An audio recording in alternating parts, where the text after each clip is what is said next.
Buenas tardes, amigos. Miren, hay cosas que yo tenía que continuar diciendo ayer en el video que hice ayer, pero no se me ocurrieron en ese momento. Y la verdad que en aquel video era donde cabía lo que voy a decir. Pero lo voy a decir ahora en este video. Y resulta, vamos a remontarnos a la guerra de independencia de Cuba.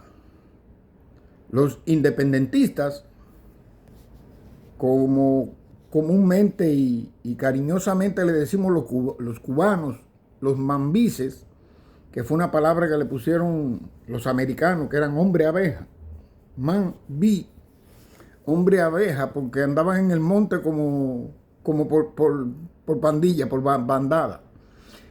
Los mambises no tenían, como decir, una ideología definida para imponer un Estado en el país, como decir, comunista, socialista, capitalista, no tenían una idea. Habían algunos que sí tenían idea, como el caso de Carlos Baliño, que justamente era del Partido Revolucionario Cubano de Martí, y se conoce por la historia de que Martí había tenido algunos roces con Carlos Baliño por sus ideas comunistas. Pero ellos estaban luchando por la independencia de Cuba. Después que se logra la independencia, porque no se logró hasta 1902. ¿En qué me refiero? ¿Qué me baso? En 1898, creo que fue el 13 de julio de 1898, Estados Unidos intervino, sacó a los españoles y intervino en Cuba. De ahí Estados Unidos estuvo tuvo a Cuba bajo su tutela como si fuera un estado con gobernadores hasta 1902, cuando establecieron las primeras elecciones, donde la primera contienda electoral que hubo en Cuba históricamente, y se menciona a Tomás Estrada Palma, pero no se menciona nunca el contrincante, que era Bartolomé Mazo. Tal vez la historia hubiese sido otra con Bartolomé Mazo como presidente, o tal vez no, más buena o más mala, no sé, no sabemos. Ganó Tomás Estrada Palma y él fue el primer presidente. Tomás Estrada Palma quiso agregar un año más, creo que era, a la presidencia, algo había por ahí que se le formó un fandango y Tomás Estrada Palma terminó renunciando a la presidencia y entregándole de nuevo la república, el poder a Estados Unidos, que Estados Unidos volvió a poner ahí un par de gobernadores para restablecer el orden. Y esos dos gobernadores me parece que fueron William Howard Taft, que fue presidente de los Estados Unidos, después de eso. Pero primero fue gobernador de Cuba. Y el otro fue Charles Magún.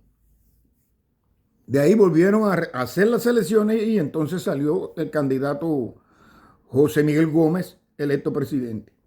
Ya conocemos esa parte de la historia.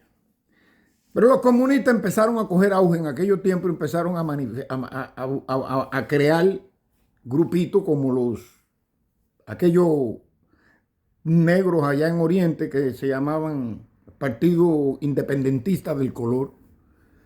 Empezaron específicamente en el gobierno de José Miguel Gómez, que tenía como jefe del Estado Mayor de las Fuerzas Armadas a José Francisco Martí y Sayas Bazán, el hijo de Martí, el ismaelillo que todos conocemos.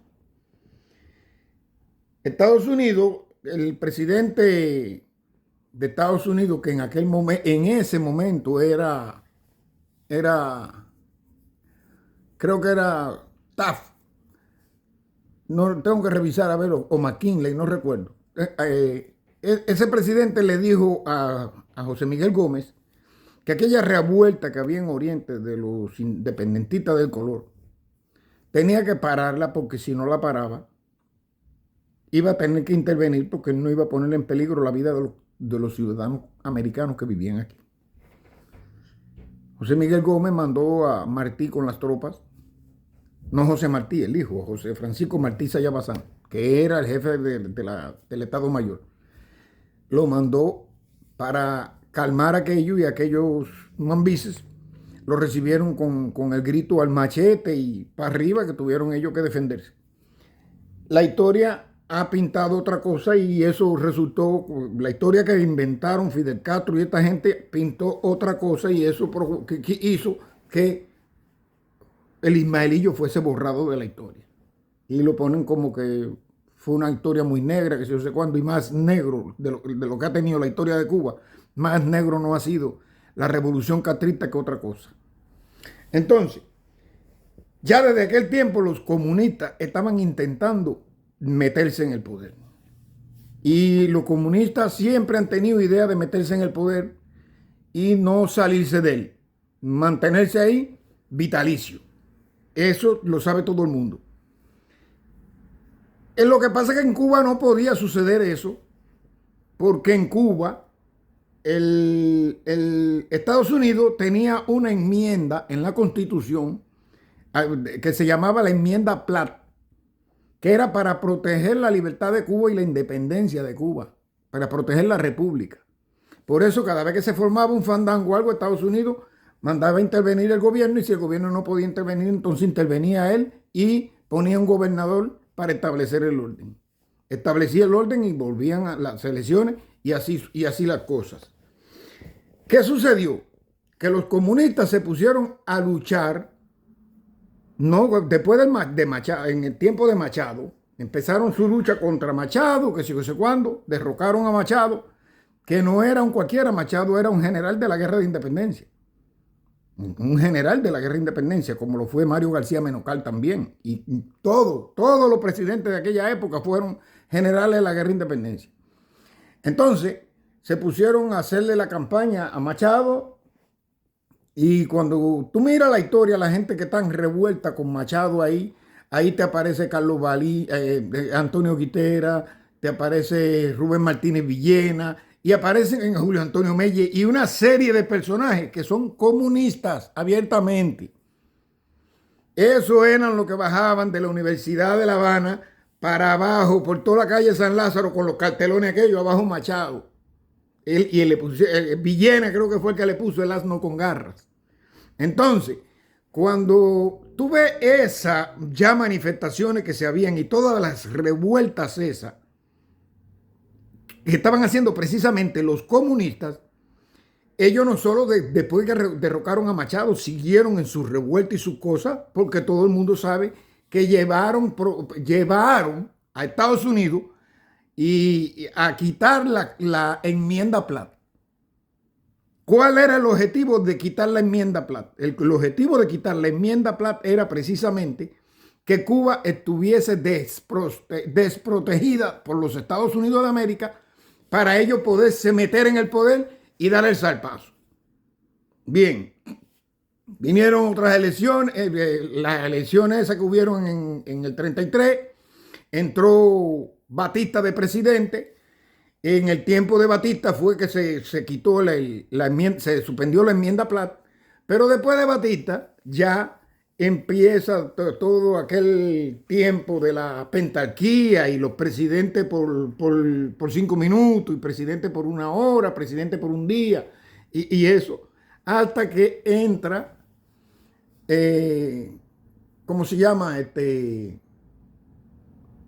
Hasta que entra Pío Socarrás en escena. Ya Pío Socarrás viene con las ideas comunistas, viene con esas ideas, porque ya no hay enmienda Platt que lo detenga.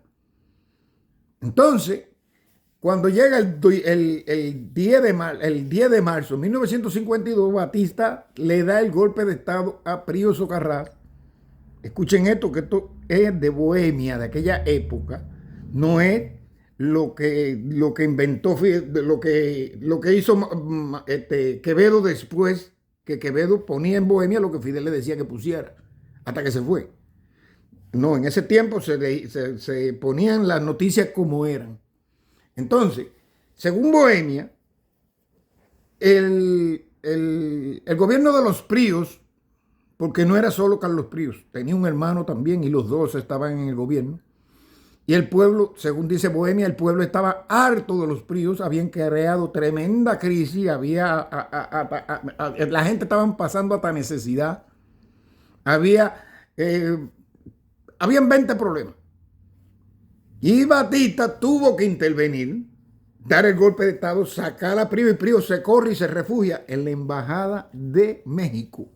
Y da inicio, dice Bohemia, allí da inicio a la revolución. Ojo con esto, 10 de marzo del 52. Un año y unos meses después, el 26 de julio del 53, Fidel asalta el cuartel Moncada. Pero vamos para atrás. El objetivo de Prío era llevar la agenda del comunismo, que no la pudo llevar porque Batista lo sacó del poder porque el pueblo estaba reclamando. Fidel dijo que el pueblo se tiró para la calle indignado porque Batista había dado el golpe de Estado y había sacado a Prío del poder. No, la Bohemia no dice eso. La Bohemia reciente al 10 de marzo del 52, que quiere decir después, unos días después que salió, cuando salió esa Bohemia, creo que fue en abril, 15 de abril o algo de eso, la Bohemia del 15 de abril del 52, algo de eso. Esa Bohemia dice que el pueblo salió a celebrar con júbilo que Batista haya sacado a los PRIos del poder porque ya no aguantaban, ya no los aguantaban más. Y era mucha la corrupción. Es una historia muy distinta a la historia que nos vendió Fidel Castro. ¿Entienden? Entonces, esta gente no pudieron salirse con la suya. Prío se fue para México y da la casualidad que un año y pico después, Fidel y toda la gente que van a asaltar el Moncada, que no lo asaltaron, que fue un intento de asalto, esa gente lo cogen preso a todos. Escuchen bien, no hubo un asalto donde mataron a todos los mártires del Moncada. Esto es mentira. No hubo un asalto. Y hay una prueba. Hay un mártir del Moncada que se llama José Luis Tacende de las Muñecas, que está vivo en una de las celdas del Moncada cuando había sido capturado, y está allí. La única foto que hay de José Luis Tacende es sentado con una pierna herida. ¿Entiendes? Entonces, toda esa gente, o la mayoría de ellos, venían de Artemisa y Guanajay. Y Pío vivía en Bahía Honda. Quiere decir que el autor intelectual del asalto al cuartel Moncada no fue José Martí, como dijo Fidel, ni fue Fidel. Fue Carlos Prío Socarrao. Él fue el autor intelectual del asalto a Moncada. Todos esos hombres eran de Prío, y por eso que allí en el Moncada, por eso que del Moncada no salieron. Porque ya todo estaba planeado. Todo estaba planeado para dar el zarpazo con Fidel. ¿Entienden? Entonces, cuando Fidel y toda esta gente salen de Isla de Pino como al año, como a los 2 años al año y 9 meses, van para donde está Prío, para México. Y esa historia yo la he contado, no la voy a seguir contando porque voy a continuar. En México, Prío compró los 2 yates aquellos, el Corinthians y el Granma, y vinieron, y ya saben toda la historia esa que se han inventado, que simple y llanamente el atraso que hubo, que para que ellos llegaran, que tenían que llegar el 30 de noviembre, llegaron el 2 de diciembre, el atraso no había sido precisamente para que, no había sido un mal tiempo, como dice Fidel, había sido los embates que tuvieron y el enfrentamiento que tuvieron con el Corinthians porque querían acabar con Prío y con los hombres que venían en el Corinthians. Como acabaron, pero Prío no iba ahí. Hay una foto que también la vi en una de esas bohemias donde está al principio ya que están en el poder Fidel y toda esta gente, y está hablando, creo que era Camilo, no me recuerdo quién era que estaba hablando, arriba, y en lo que estaban sentados abajo, ahí está Prío retratado. ¿Entienden? Entonces, ¿qué quiero decirle con esto? Que lo que hundió a Cuba fue quitarle la protección de los Estados Unidos de América, quitar la enmienda Platt. Estados Unidos estuvo de acuerdo con aquello, pero sin embargo ha estado, ¿cómo se llama? Protegiendo no a Cuba, protegiendo a los dictadores. Porque hasta ese momento que estaba la enmienda Platt ahí, ellos protegían la república y protegían la independencia. Pero después que llegaron los Castro, Estados Unidos empezó a controlar de nuevo aquello, pero protegiendo a los dictadores en el poder. Ahora, ¿qué es lo que sucede? Estados Unidos lo que debe de hacer es volver a poner la enmienda Platt y meter la primera intervención allí, sacar a todos los vagabundos esos de ahí, poner un gobernador ahí hasta que estabilice el régimen de la república. No poner a ningún cubano ahí, ninguno. ¿Por qué? Porque mira, yo tengo 63 años y cuando yo nací, ya Fidel tenía 3 años en el poder. Entonces, yo no creo que vayan a poner un presidente más viejo que yo. Y por supuesto que lo que van a buscar es una persona joven de 40 y pico de años. Y todo eso, lo que aprendieron es lo mismo que yo aprendí de Fidel. Lo que pasa es que yo me abrí los ojos temprano. Y a la edad de 17 años ya me tiré por el camino andando. Pero todo el mundo no hizo eso. Todo el mundo ahí se ha puesto viejo diciendo, Fidel seguro, los yanquis dale duro, para lo que sea, Fidel, para lo que sea. Y el otro día vimos cuando en el Cristo en Santiago de Cuba fue Díaz Canel allá, después de un huracán que inundó todo y desbarató todo, vieron allí los 4 gatos que ellos escogen para hacer la pantomima, diciendo, para lo que sea Canel, para lo que sea. Primera vez que yo oí eso, porque pensé que yo más nunca iba a oír eso. Entonces el cubano se acostumbró a tener doble cara, a tener doble moral. No es como aquella gente que cuando bajaban de la universidad y bajaban por San Lázaro, iban con un objetivo: derrocar la tiranía. Esto no, estos se tiran por ahí y cuando se tiran por ahí enseguida aparecen los cohetes y se empiezan a meter delante de la manifestación y empiezan a gritar, tenemos hambre, queremos leche para los niños, queremos comida, para darle a entender o a creer a la comunidad internacional que se están manifestando por hambre, no se están manifestando por comida. Otra cosa, el que lucha por la verdadera libertad de Cuba, el verdadero, que de verdad está luchando por la libertad de Cuba, no tiene espacio político ninguno en Cuba. Tiene que salir exiliado y venir para Miami. Y aquí en Miami es donde empiezan a gritar abajo la dictadura. Señores, la dictadura está en Cuba, no está aquí en Estados Unidos. Yo llevo 25 años en Estados Unidos, yo nunca he ido a una manifestación de esa de Miami. ¿Por qué? Porque eso está manipulado por el mismo régimen. La gente son apasionadas y el régimen juega con las emociones de las personas. Y el régimen te manda gente para allí a hacer y a preparar toda aquella cosa y todo el mundo va para allí por el apasionamiento que tenemos con Cuba. Pero eso no llega a ningún lado. Porque el régimen no está ahí, el régimen está en La Habana. Entonces, ahí hemos llegado gente que luchamos en Cuba, que dimos la cara en Cuba, que nos han ignorado. Y el régimen, en su astucia, que yo lo he aprendido a través de los años, he estado observando y me he dado cuenta de que es una estrategia y es una maniobra de la del régimen de crear opositores falsos y no solo meterlo en Cuba, también meterlo aquí, meterlo en los grupos opositores, meterlo donde quiera. Y el cubano no acaba de aprender a discernir entre lo falso y lo verdadero, que tiene que aprender a hacerlo. El cubano tiene que aprender a ver qué es lo falso y qué es lo verdadero.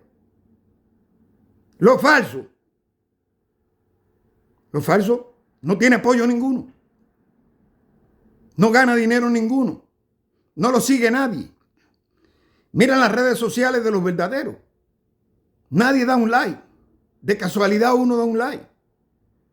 Todo eso es manipulación del tráfico web en las redes sociales. ¿Cómo se hace eso? Con dinero. Le pagan a los hackers para que lo hagan. No tienen que ir, por ejemplo, Facebook, no tienen que ir con el CEO de Facebook, ni con Mark Zuckerberg. Simple y llanamente coger un hacker. Mira, toma tanto, hazme esto aquí. Y ya. Y lo hacen en YouTube. Y lo hacen en las otras redes sociales por ahí. Entonces, cuando el cubano aprenda a discernir, va a entender. Porque ahora mismo, yo lo dije en el otro video que pasó, no creo en ninguno de los que se sentaron con Obama, ni creo en ninguno de los que andaban con Kerry cuando fue a inaugurar la embajada en La Habana. ¿Por qué? Escucha bien esto. Estados Unidos, cuando decide poner la sección de intereses de los Estados Unidos de América en La Habana, que lo pone en la embajada de Suiza, lo puso con una condición de los Castro, entre ellos dos se pusieron de acuerdo. Y la condición era de que Castro iba a escoger los funcionarios americanos que Estados Unidos iba a poner a trabajar ahí, que él iba a escogerlo. Ahora le sigo hablando de eso. Y que de los funcionarios cubanos que iban a trabajar de dentro de Cuba, que viven allí, allá adentro, él también lo iba a escoger. ¿Qué sucedió con eso? Que el gobierno de Fidel Castro empezó a poner en la embajada funcionarios americanos que ellos escogían y por supuesto escogían a los espías que tenían captados allí para que fueran para allí. Eso es lo primero. Esos espías nos espiaban a nosotros cuando íbamos allí a la oficina de intereses y la mayoría de las cosas que le informábamos los espías a esos funcionarios se lo comentaban y se lo pasaban al régimen, porque eran espías todos. ¿Entienden? Entonces, la actitud que uno ve de ellos, muy distinto es porque tienen que ser diplomáticos. Ahora, con respecto a los funcionarios del régimen que trabajaban allí adentro con la ropa de la embajada, que no tiene que ver nada con el régimen, eran de la seguridad del Estado. Sencillo. Entonces, viendo cómo es eso, entonces si viene Barack Obama o cualquier gobernante, una comisión de derechos humanos, cualquier cosa, cuando va a Cuba, lo que van a reunirse con ellos allí, si piden reunirse con opositores, son opositores escogidos por el régimen. La pregunta es, ¿los opositores no son enemigos del régimen? Sí lo son. Bueno, si son enemigos del régimen, ¿cómo es eso que el régimen tiene que escoger entre sus enemigos a quienes representen a los enemigos allí? ¿Tienen mente para pensar como estoy pensando yo? El régimen no tiene que escogerse sus enemigos para ponerlo allí. Es lógico, es obvio que a los que está escogiendo son a sus agentes infiltrados en la oposición. A los que metió en la sesión 21 del Ministerio del Interior, que lo creó con Abrantes en el año 88. Entonces yo creo que eso lo entiendan bien claro y no se dejen engañar más. Un cambio en Cuba no puede hacerse con cubanos, opositores, por muy buen opositor que sea, no puede ser opositor que quiera llegar al poder cuando se anuncien las elecciones y ya haya inscrito su partido político o que vaya por independiente, se apostula a la presidencia y llegará a la presidencia. Pero de empezar, no, que para hacer la transición, no, manito, no. Porque ahí no va a llegar ningún testaferro del régimen para que venga a suceder lo que sucedió en la Unión Soviética. Que la Unión Soviética se derrumbó y después cuando se convirtió en Rusia, ¿quiénes son los millonarios? Los generales y toda esa gente que tenían sus millones guardados. Esos son los jerarcas allí. Eso no puede pasar en Cuba. Eso no puede pasar en Cuba. En Cuba, todo lo que el régimen confiscó tiene que devolvérsele a sus legítimos dueños que queden vivos, los herederos que queden vivos.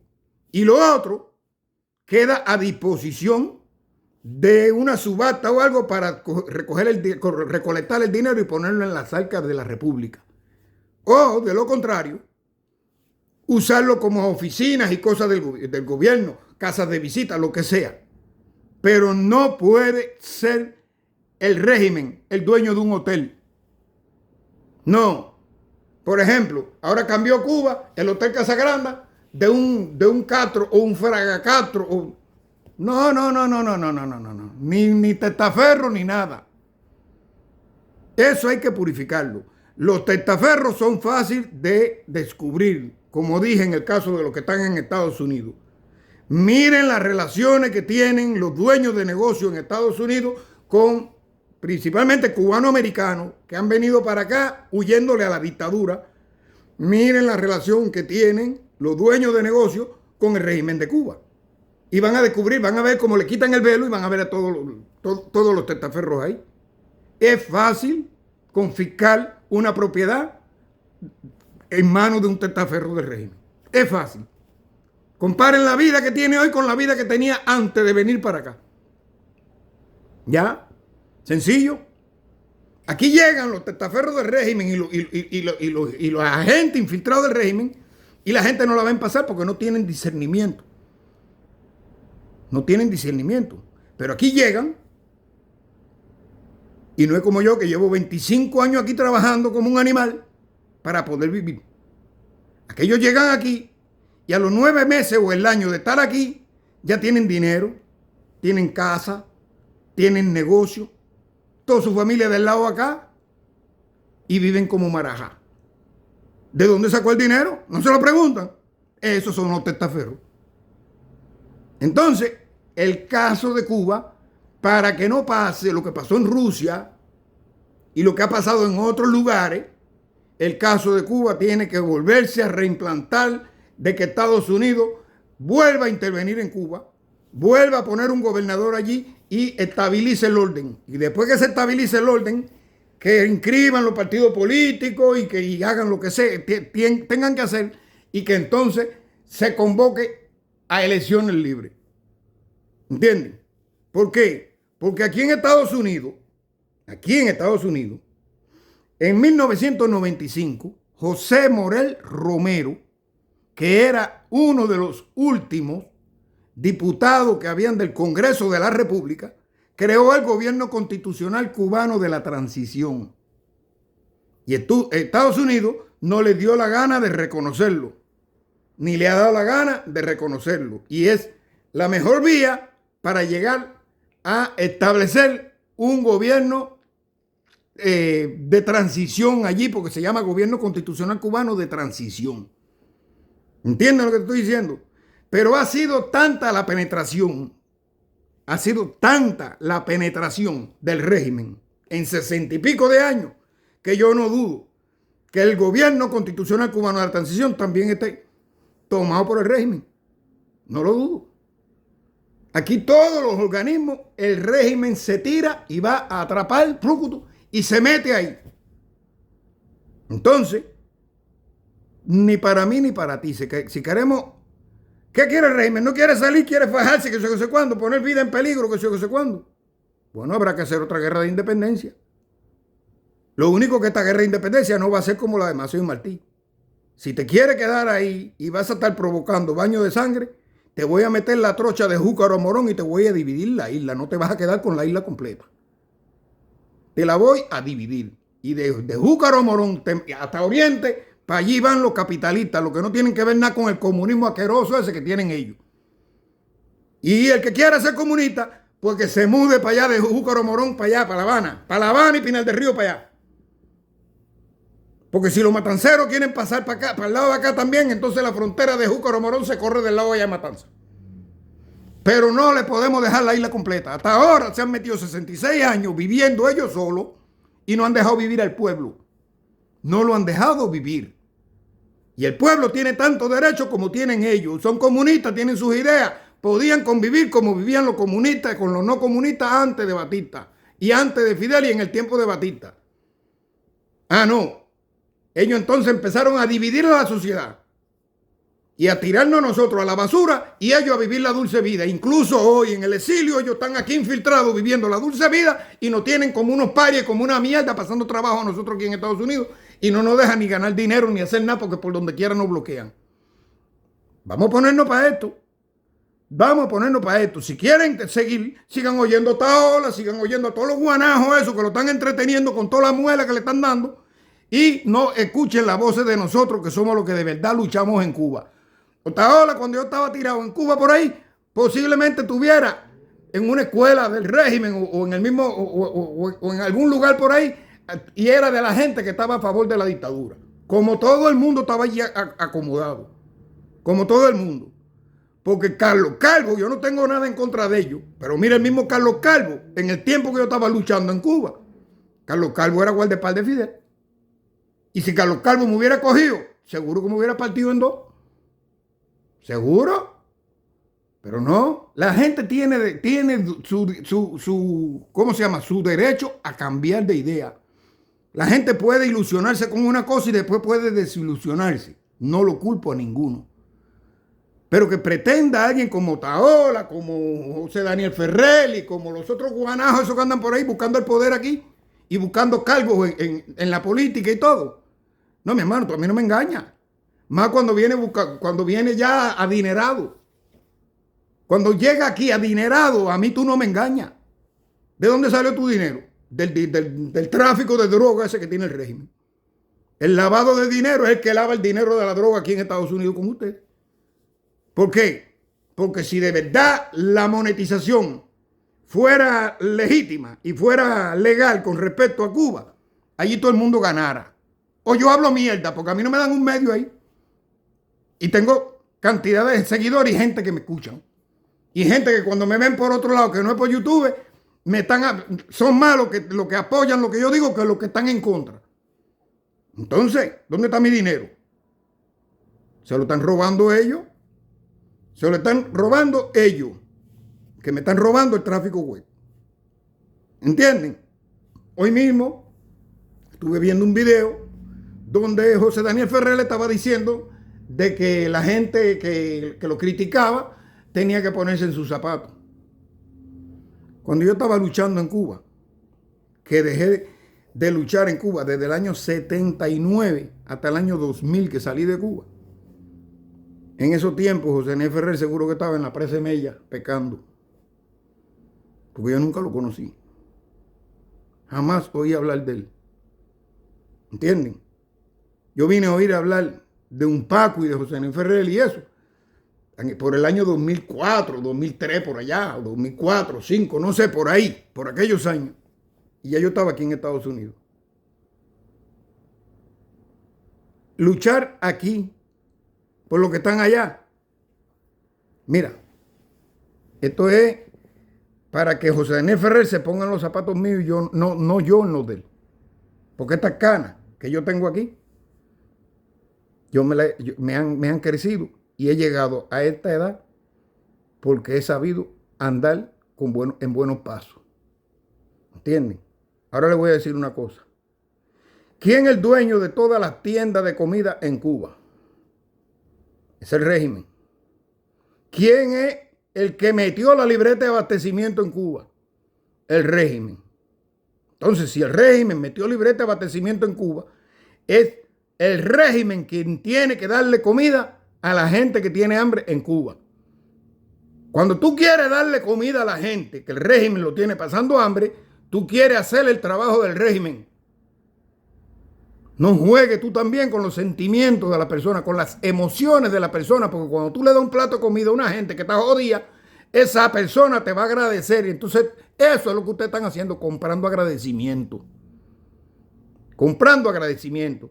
No, que la ayuda para los presos políticos. Sí, claro. Mientras más ayuda tú recibes para los presos políticos, más presos políticos van a haber. ¿Por qué? Porque tú solo no estás ganando con eso. Yo estoy seguro que tú solo no estás ganando con eso. Eso está ganando el régimen y tú estás recibiendo de lo que gana el régimen. Eso a mí no me engaña. Tú te sentaste con Obama, tampoco me engaña. Y cuando hiciste una directa ahí, por YouTube, que te pusiste a hablar en una de esas directas que tú haces, y yo me puse, y tú le estabas contestando a todo el que escribía ahí, yo me pasé como una hora escribiéndote y diciéndote cosas ahí que no eran malas. ¿Por qué? Porque yo estaba comprobándote. Y tú simplemente me estabas brincando los comentarios míos y contestaba a los otros. Y lo más bonito que cuando tú contestabas los comentarios de las personas, le contestaba con nombre y apellido. Compadre, ¿a quién vas a engañar? También lo digo de Manuel Milanés, que un día me iba a entrevistar, que sé yo, que sé cuándo, y cogió y me barajó el horario mío, y en el horario que había quedado conmigo de entrevistar, me metió ahí a Coco Fariña sin contar conmigo y empezó a hacerle la entrevista a Coco Fariña, y como a las 12 de la noche me llamó y me dijo, coño, tuve un problema, no pude resolver, que sé cuándo, como que yo soy guanajo. A ustedes, el que los manda le dice que no contesten nada mío, que conmigo ni hablen. Y así yo tengo mi cerebro, que parece que tengo los muertos míos que me dicen las cosas, porque yo no me engaño. Cada vez que he abierto la boca, todo lo he descubierto. Ahora andan diciendo por ahí. Uy, Mario Pentón, no sé quién es por ahí. De que el régimen quiere matar a Maduro. Hace 11 meses lo dije yo. Y todo lo que yo digo lo están repitiendo todos los papagayos esto. La gente ven cuando lo publico yo. No lo publican, no lo comparten, no dicen nada, no dan un like, no dicen nada. Y cuando entonces otro lo repite, enseguida están promoviéndolo y mandándolo. ¿Por dónde? Cubano por el Mundo, Cubita Now, todos los periodicuchos, eso inventado por todos los testaferros del régimen este aquí, que el régimen le da el dinero para crear todo eso. A mí no me engañan, ni me van a engañar nunca. Y el dedo no se lo voy a sacar. Ustedes son testaferros, ustedes son agentes del régimen. Para tú sentarte con Obama, el régimen tuvo que cogerte, y el régimen no te cogió porque tú eras como por tu cara linda. Te cogió porque tú le sirves, porque confía en ti. ¿Ok? Bueno, hasta aquí este video de hoy. Tengan buenas tardes y una feliz noche. Los quiero.